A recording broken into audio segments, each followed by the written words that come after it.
Selamat pagi dan selamat datang di Ibadah Bahasa Indonesia ICA. Sebelum kita mulai ibadah, berikut beberapa hal yang perlu Anda ketahui. Hark all the bells. Christmas is here, bringing good cheer. To young and old, meek and the poor. God is to thy perfect light. Merry, merry, merry, merry Christmas. Merry, merry, merry, merry Christmas. Natal telah datang. Drama musical Natal ICA The Humble King akan diadakan di ICA West pada tanggal 8 Desember. Akan ada 3 jadwal yaitu jam 9 pagi, 11 siang, dan 6 sore. Lalu minggu berikutnya di ICA East kami akan mengadakan perayaan musik yaitu Worship the King.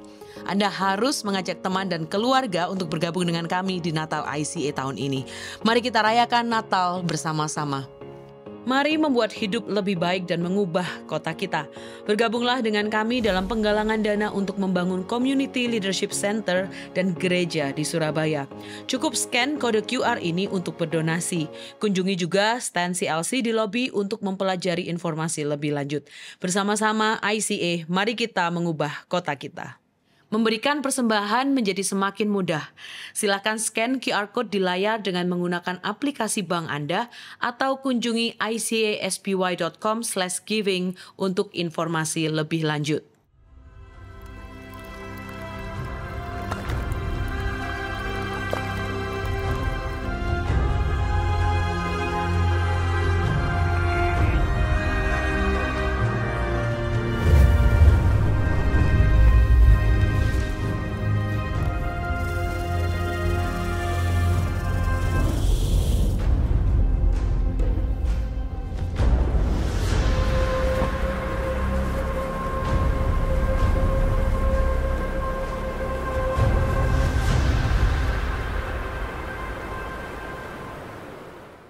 Shalom, selamat bergabung bersama kami dalam ibadah IC Bahasa Indonesia Online hari ini.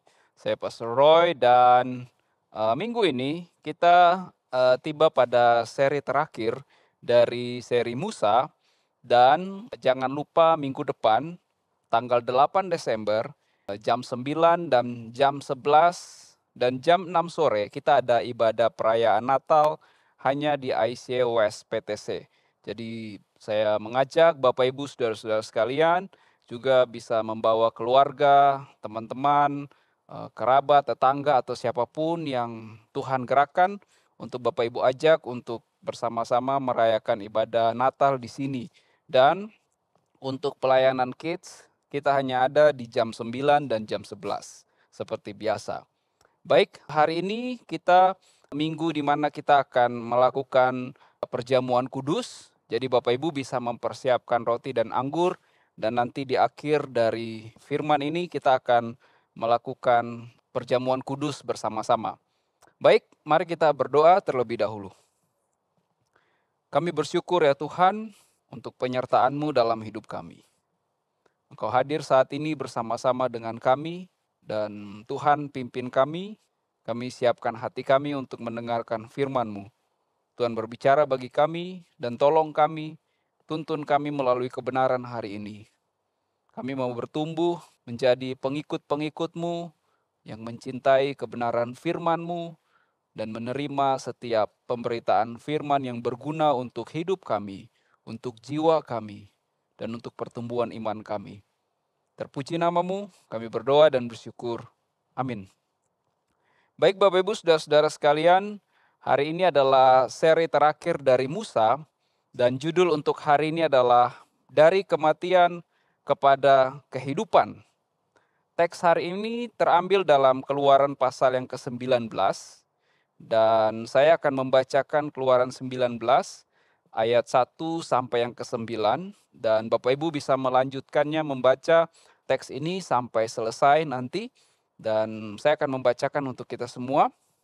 Saya menggunakan terjemahan bahasa Indonesia yang kedua, dan Bapak Ibu bisa melihat di screen Bapak Ibu masing-masing. Pada tanggal 1 bulan ketiga setelah orang Israel keluar dari tanah Mesir, mereka tiba di padang gurun Sinai. Setelah mereka berangkat dari Rafidim, mereka tiba di padang gurun Sinai, lalu berkemah di padang gurun itu. Di sana orang Israel berkemah di depan gunung itu.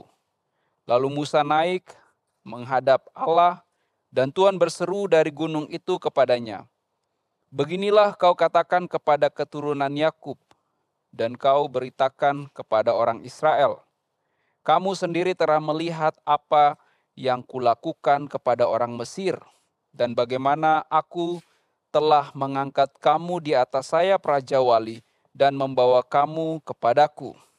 Jadi sekarang, jika kamu sungguh-sungguh mendengarkan firman-Ku dan berpegang pada perjanjian-Ku, kamu akan menjadi milik kesayangan-Ku dari antara segala bangsa, sebab seluruh bumi adalah milik-Ku. Kamu akan menjadi kerajaan imam dan bangsa yang kudus bagiku. Inilah semua firman yang harus kau katakan kepada orang Israel." Lalu Musa datang dan memanggil tua-tua bangsa itu, lalu menyampaikan ke hadapan mereka segala firman yang diperintahkan Tuhan kepadanya. Seluruh bangsa itu menjawab bersama-sama, "Segala yang difirmankan Tuhan akan kami lakukan." Lalu Musa menyampaikan jawaban bangsa itu kepada Tuhan. "Berfirmanlah Tuhan kepada Musa, sesungguhnya aku akan datang kepadamu dalam awan yang tebal, supaya bangsa itu dapat mendengar apabila aku berbicara dengan engkau, dan juga supaya mereka senantiasa mempercayai engkau." Lalu Musa memberitahukan perkataan bangsa itu kepada Tuhan. Bapak Ibu, saudara-saudara sekalian, minggu lalu kita sudah mendengarkan firman, topik tentang Musa dengan judul hati yang keras. Di sini dalam firman yang disampaikan minggu lalu, di mana hati Firaun yang keras berbenturan dengan kedaulatan Tuhan. Dan sebagai konsekuensinya, Firaun dihukum dengan 10 tulah. Kalau kita membaca mulai dari Keluaran pasal yang ke-7 sampai yang pasal yang ke-12, dan kemudian puncak dari itu adalah Keluaran pasal ke-14, di mana Firaun bukan lagi mengeraskan hatinya, tetapi diganti Tuhan mengeraskan hati Firaun. Kemudian dia mengejar orang Israel yang melintasi Laut Merah. Di sini sebelum umat sampai ke Gunung Sinai, mereka terlebih dahulu dituntun Tuhan melintasi Laut Merah, atau di situ ditulis Laut Teberau. Dalam perjalanan melintasi Laut Teberau, umat memperoleh pelajaran penting, di mana di situ mereka melihat Tuhan menghukum, memerangi Firaun yang dengan aktif mengeraskan hatinya, menolak perintah Tuhan, dan memposisikan diri sebagai musuh Tuhan. Kalau kita perhatikan dari tulah pertama sampai tulah yang kelima, di situ menggunakan Firaun secara aktif, dikatakan secara konsisten Firaun mengeraskan hatinya. Keinginan Firaun yang ada dalam hatinya untuk mengeraskan keinginannya daripada mengizinkan mendengarkan perintah Tuhan untuk membiarkan bangsa Israel pergi. Tetapi setelah kita membaca mulai tulah ke-6 dan sampai tulah yang ke-10, bukan lagi hanya Firaun yang mengeraskan hatinya, tetapi penulis Alkitab mengganti dengan Allah secara konsisten mengeraskan hati Firaun. Dari tulah pertama sampai yang kelima, Firaun dengan kesadarannya sendiri mengeraskan hatinya, konsisten, tidak mau mendengarkan perkataan Tuhan. Lalu tulah ke-6 dan tulah ke-10 berubah. Bukan hanya Firaun yang mengeraskan hatinya, tetapi ditambahkan Allah mengeraskan hati Firaun. Di sini Firaun menolak bekerja sama dengan Allah. Berbeda dengan Raja Koresi yang di Babel, yang mendengarkan Allah dengan membiarkan umat Israel kembali dari tanah pembuangan menuju tanah perjanjian. 10 tulah bukan hanya penghukuman bagi Firaun dan orang Mesir, tetapi Allah menghancurkan dewa-dewa kepercayaan Mesir. Allah mempermalukan dewa-dewa Mesir. Dan Allah menghancurkan kerajaan Mesir. Apa tujuan dari semuanya itu? Kalau kita membaca dalam Keluaran pasal 14 ayat yang keempat, di situ dikatakan, dan terhadap Firaun dan seluruh pasukannya, aku akan menyatakan kemuliaanku, sehingga orang Mesir mengetahui bahwa akulah Tuhan. Allah bekerja untuk mendatangkan kemuliaan bagi namanya. Tidak ada Allah lain selain Dia satu-satunya Allah yang benar. Pemilik langit, bumi, dan segala isinya. Ini yang sedang terjadi. Apapun yang sedang terjadi dalam hidup kita, ketahuilah Allah sedang bekerja untuk mendatangkan kemuliaan bagi namanya. Dan hari ini di seri Musa yang terakhir, kita belajar tentang dari kematian kepada kehidupan. Ketika kita membaca Keluaran pasal yang ke-19 di sini, ini berbicara tentang masa Advent. Satu peristiwa perjumpaan, kedatangan momen di mana Allah menjumpai umatnya di Gunung Sinai. Di sini kita melihat ada dalam Alkitab peristiwa kedatangan yang penting. Yang pertama ketika Tuhan menampakkan diri berjumpa dengan umatnya di Gunung Sinai. Yang kemudian kedatangan kedua berbicara tentang kelahiran Yesus Kristus. Dan yang ketiga yang akan datang kedatangan Kristus kali yang kedua. Dan melalui Keluaran pasal yang ke-19 ayat 1 sampai yang ke-25. Di sini kita akan sama-sama belajar dua hal penting. Bagaimana relasi yang terjadi antara kita dengan Tuhan dalam perjalanan iman kita. Dari kematian kepada kehidupan. Ya, kematian. Setelah kejatuhan ke dalam dosa, hanya ada kematian. Dan dari proses itu, kita sedang berjalan kepada jalan kehidupan. Dan di sini ada dua hal penting yang akan kita pelajari bersama-sama. Yang pertama, mengingat apa yang telah Tuhan perbuat. Keluaran 19 ayat yang keempat. Kamu sendiri telah melihat apa yang kulakukan kepada orang Mesir. Dan bagaimana aku telah mengangkat kamu di atas sayap Raja Wali dan membawa kamu kepadaku. Bapak Ibu saudara-saudara sekalian, mengapa pesan ini begitu penting? Kamu sendiri telah melihat apa yang kulakukan kepada orang Mesir dan bagaimana aku telah mengangkat kamu di atas sayap Raja Wali dan membawa kamu kepadaku. Umat Israel sedang diminta untuk mengingat apa yang telah Tuhan perbuat. Mengapa pesan ini penting?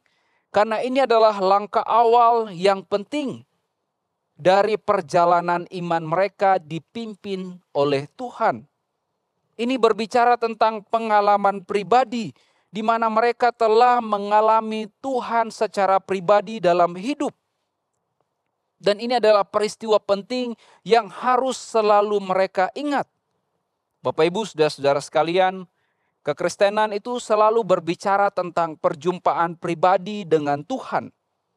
Kalau kita baca tokoh-tokoh Alkitab mulai dari Abraham, Ishak, Yakub, Musa, bangsa Israel, dan bahkan rasul-rasul dan sebagainya, mereka mengalami perjumpaan dengan Tuhan. Bahkan murid-murid Rasul Paulus berjumpa dengan Tuhan. Momen perjumpaan mereka dengan Tuhan itu adalah momen terpenting dalam hidup. Yang membuat mereka berbalik. Yang membuat mereka tahu ini adalah perjalanan kehidupan dalam kebenaran. Engkau dan saya, kita punya pengalaman berjumpa dengan Tuhan secara pribadi.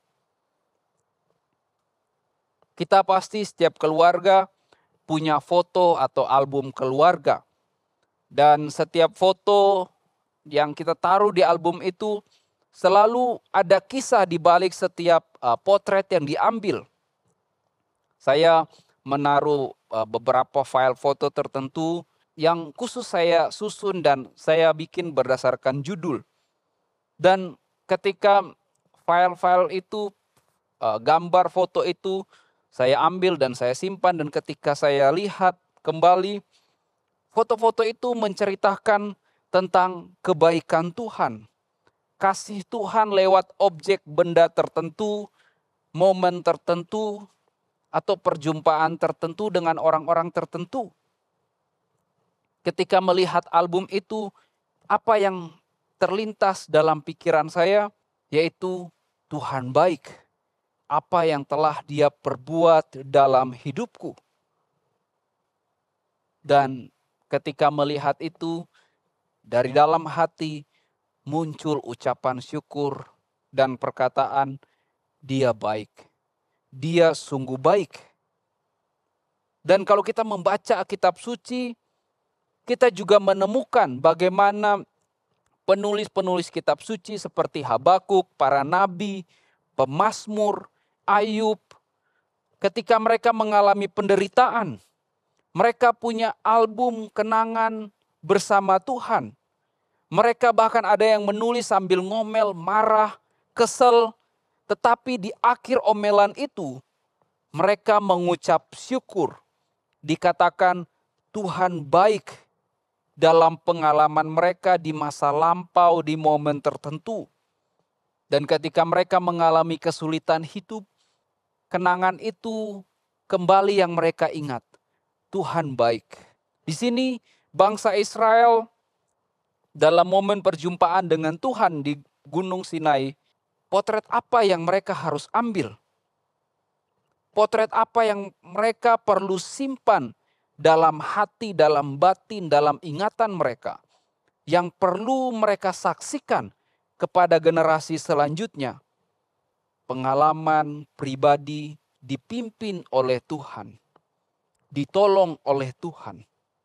Apa potret yang kita simpan dalam ingatan kita tentang perjumpaan kita dengan Tuhan di masa tertentu? Dalam perjalanan hidup beriman, kita akan menemukan banyak hal yang selalu menyulitkan kita untuk bertumbuh, untuk setia kepada Tuhan, dan kemudian menjadi kecewa.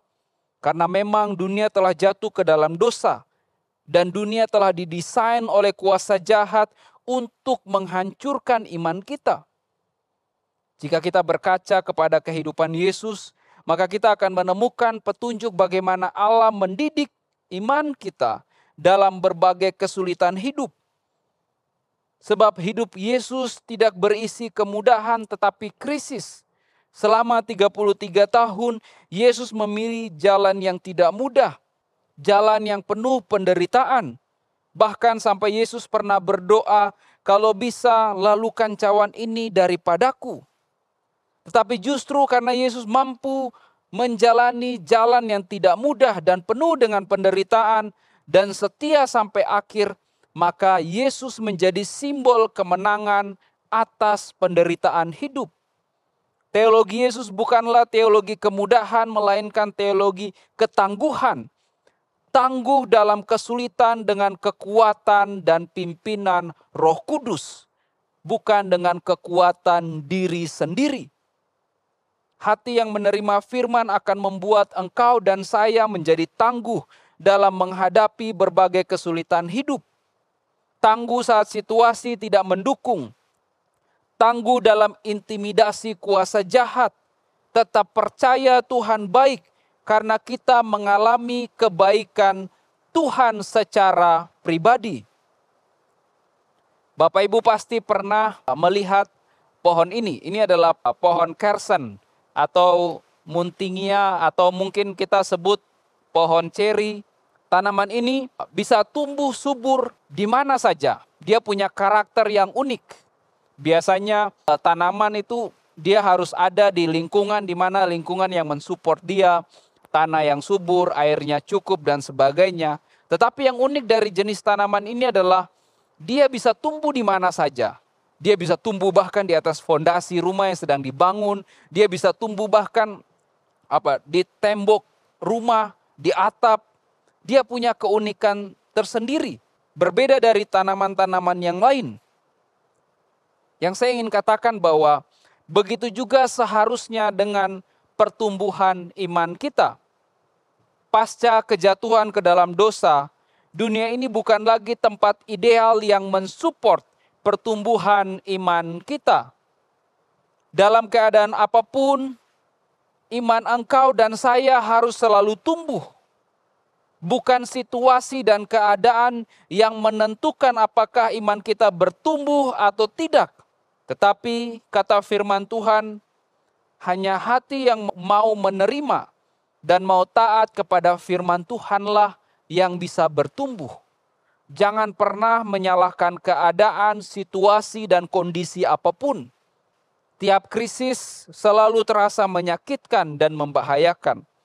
Tetapi tiap krisis dan kesulitan terdapat peluang untuk pertumbuhan iman, pertumbuhan untuk menjadi tangguh, peluang untuk dewasa dalam iman, peluang untuk memahami Allah dengan benar, peluang untuk memperbaiki diri saat jatuh.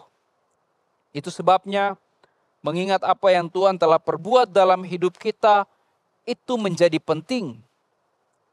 Kata Yesus dalam Matius 7, setiap orang yang mendengar perkataanku dan melakukannya, lalu saat kesulitan hidup datang menghampiri, kita tahu pemilik hidup kita adalah Tuhan. Ketika datang masalah finansial dan masalah kebutuhan hidup, kita tahu Allah yang memelihara hidup kita.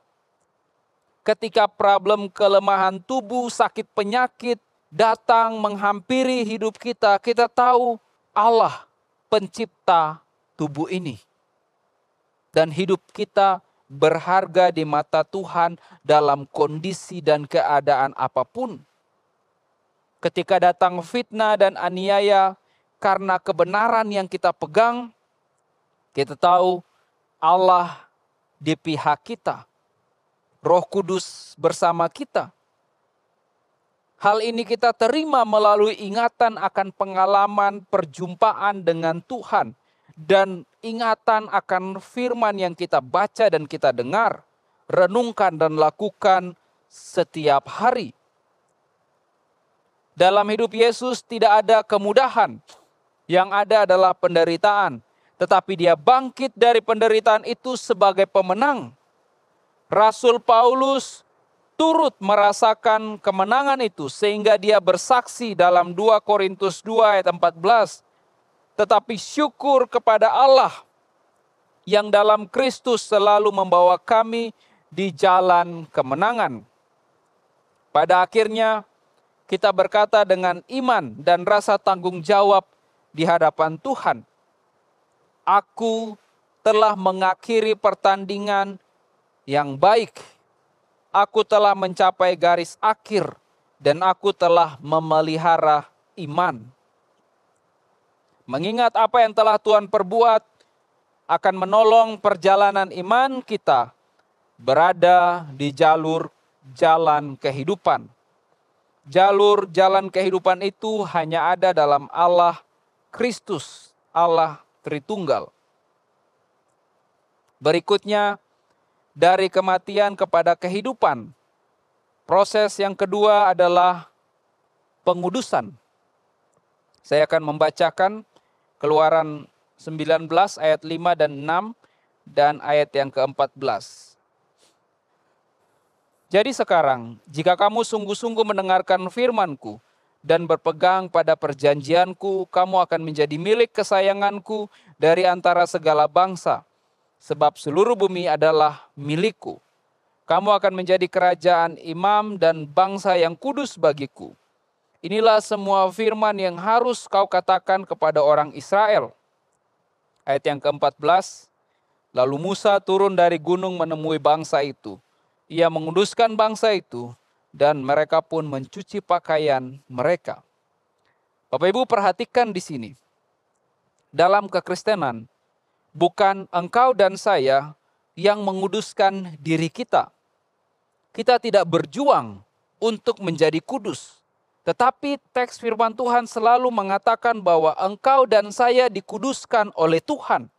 Tuhan menguduskan umat Israel. Ia bahkan menguduskan melalui apa yang dilakukan oleh Musa. Tuhan yang telah menguduskan engkau dan saya. Kristus menguduskan kita dengan darahnya yang tercurah. Roh Kudus yang berdiam dalam diri engkau dan saya, sehingga tubuh kita disebut bait Allah yang kudus. Kalau kita membaca dalam teks lain dalam perjanjian baru, 1 Korintus 6, atau Ibrani pasal yang ke-10, di situ kita menemukan di mana kita dikuduskan dan dibenarkan dalam nama Yesus Kristus. Dan bahkan oleh persembahan tubuh Kristus, engkau dan saya dikuduskan. Perhatikan ini. Akibat dari pengudusan itu, maka Allah mendidik dan mendisiplin iman kita. Penulis perjanjian lama bersaksi walaupun Allah mengasihi umat pilihannya, namun Allah tidak selalu memberikan kemudahan kepada umatnya. Sebaliknya, Allah malah membawa umatnya berjalan melalui krisis. Peristiwa itu terlihat dalam peristiwa Eksodus. Dari kematian Mesir menuju kehidupan tanah perjanjian. Umat menempuh perjalanan dari Mesir ke Kanaan kira-kira berjarak 250 km. Kira-kira jaraknya itu seperti dari Surabaya kalau ke Solo lewat jalan tol itu ya 258,4 km. Secara wajar perjalanan itu sebenarnya dapat ditempuh dalam beberapa minggu berjalan kaki.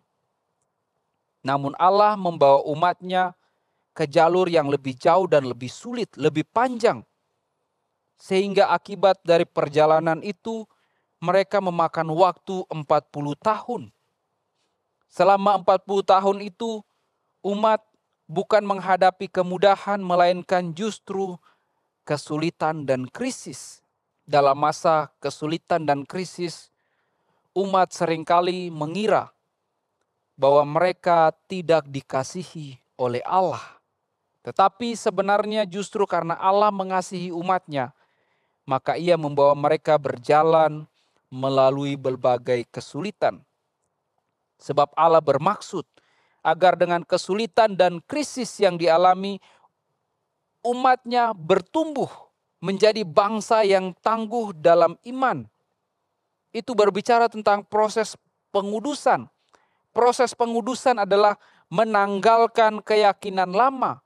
Perjalanan itu berbicara tentang kepercayaan hanya kepada Tuhan, bukan kepada Allah-Allah lain yang telah mereka dengar dan mereka lihat dari kehidupan orang-orang di Mesir. Mereka juga menerima iman yang baru, cara hidup yang baru, aturan-aturan yang baru, dan mereka menerima pemimpin yang baru. Yang tadinya mereka dipimpin oleh Raja Mesir, sekarang mereka dipimpin Allah, pemilik kehidupan. Proses pengudusan itu menanggalkan banyak hal yang mungkin selama hidup mereka itu dianggap sebagai kenyamanan, kebenaran, hal yang mereka pegang dalam hidup. Itu semua ditanggalkan. Cara Allah mendidik juga dicatat oleh penulis kitab Ibrani. Ibrani pasal yang ke-12, di mana Allah digambarkan sebagai orang tua dan kita sebagai seorang anak yang dikasihi. Karena itu Allah mendidik kita. Lalu cara Allah mendidik kita adalah dengan mendisiplin iman kita. Pendisiplinan iman dalam kesulitan tidak terasa menyenangkan. Itu sangat menyakitkan. Tetapi dalam jangka panjang, bertujuan dan bermanfaat bagi hidup persekutuan kita bersama Tuhan yang kudus. Saya ingat waktu saya SMP dan harus tinggal dengan orang tua yang baru di Solo, aturan baru mulai berlaku. Setiap pagi jam 5 harus bangun pagi, lalu doa dan baca Alkitab. Waduh, itu hal yang paling tidak enak. Saat itu merasa seperti tersiksa. Tetapi itu bermanfaat untuk saya bisa mengenal Tuhan yang saya sembah, mengenal firman-Nya, akrab dengan firman Tuhan, mengubah cara saya hidup, berpikir, mengubah karakter dan mental saya sebagai pengikut Kristus dalam hidup yang baru. Hal itu jugalah yang Tuhan kerjakan dalam kehidupan engkau dan saya dan juga bangsa Mesir. Proses pengudusan itu mau tidak mau membuat engkau dan saya memulai cara hidup yang baru. Pokok utama dari Keluaran 19 adalah Allah menguduskan umatnya melewati proses mendidik. Dan bahkan Keluaran pasal 20 melalui 10 hukum di sini, Allah digambarkan sebagai Allah yang edukatif, Allah yang mendidik, yang mempunyai visi, tujuan mendidik jangka panjang bagi bangsa Israel, agar mereka tahu aturan-aturan, mereka tahu gaya hidup dalam kebenaran. Iman yang terbiasa dengan kemudahan akan cenderung menjadi iman yang rapuh dan gampang goyah. Iman yang lemah tanpa daya juang saat krisis dan kesulitan menghampiri, maka kita akan jatuh. Padahal dalam menjalani kehidupan ini kita akan selalu mengalami deretan peristiwa dan persoalan hidup. Baik dalam pekerjaan, pergaulan, relasi, pernikahan, kesehatan, keuangan, dan sebagainya. Ingat Abraham, ingat Sadrak, Mesak, Abednego, ingat Daniel, ingat Yusuf, ingat para pejuang iman dalam kitab suci. Mereka adalah orang-orang yang dikuduskan oleh Tuhan. Mereka semua melalui berbagai kesukaran yang tidak mendukung iman mereka sebagai konsekuensi dari pengudusan Allah. Mereka mengalami pengasingan, fitnah, diskriminasi, dianiaya, ancaman karena iman mereka.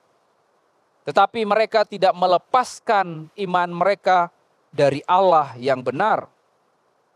Engkau dan saya, kita adalah orang-orang yang dikuduskan Tuhan, memiliki cara hidup yang benar dalam pimpinan Tuhan melalui firman-Nya.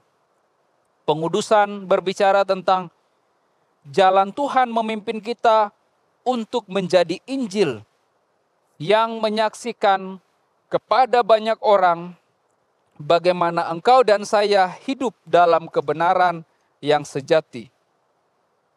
Yang pertama, ingat apa yang telah Tuhan perbuat. Mengingat apa yang telah Tuhan perbuat akan menolong perjalanan iman kita berada dalam jalur kehidupan. Jalur kehidupan itu hanya ada dalam Allah Yesus Kristus, Allah Tritunggal. Dan yang kedua, pengudusan adalah jalan Tuhan memimpin engkau dan saya untuk hidup yang menjadi Injil. Hidup yang dikhususkan bagi Allah dan menyaksikan bagaimana hidup dalam kebenaran sejati menjadi saksi bagi orang-orang yang ada di sekitar kita. Amin. Baik, saat ini kita akan masuk ke dalam perjamuan kudus. Bapak Ibu bisa mempersiapkan anggur dan roti, dan kita akan masuk ke dalam sakramen perjamuan kudus. Dan sebelum itu mari kita berdoa terlebih dahulu. Tuhan, terima kasih untuk firman-Mu, dan sekarang kami mempersiapkan hati kami untuk masuk dalam sakramen perjamuan kudus. Tuhan, ini adalah tubuh dan darah-Mu. Kami siap untuk mengambil bagian dalam perjamuan kudus ini. Dalam nama-Mu Yesus, kami berdoa dan bersyukur. Amin. Mari Bapak Ibu saudara-saudara sekalian, angkat roti di tangan kanan kita.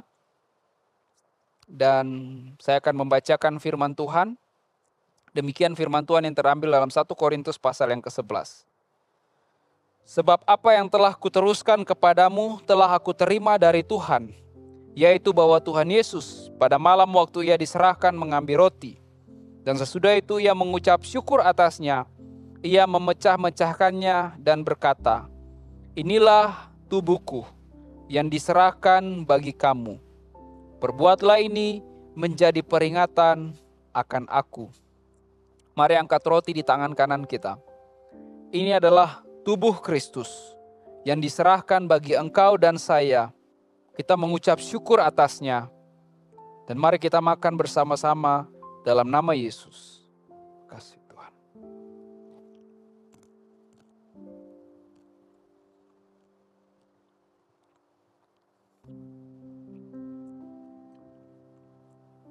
Mari kita angkat cawan di tangan kanan kita. Demikian firman Tuhan. Demikian juga ia mengambil cawan sesudah makan, lalu berkata, "Cawan ini adalah perjanjian baru yang dimeteraikan oleh darahku. Perbuatlah ini setiap kali kamu meminumnya, menjadi peringatan akan aku. Sebab setiap kali kamu makan roti ini dan minum cawan ini, kamu memberitakan kematian Tuhan sampai ia datang. Jadi barang siapa dengan cara yang tidak layak makan roti dan minum cawan Tuhan, ia berdosa terhadap tubuh dan darah Tuhan." Mari kita angkat cawan ini di tangan kanan kita, mengucap syukur. Ini adalah darah Kristus yang tercurah bagi engkau dan saya. Mari kita minum bersama-sama dalam nama Yesus.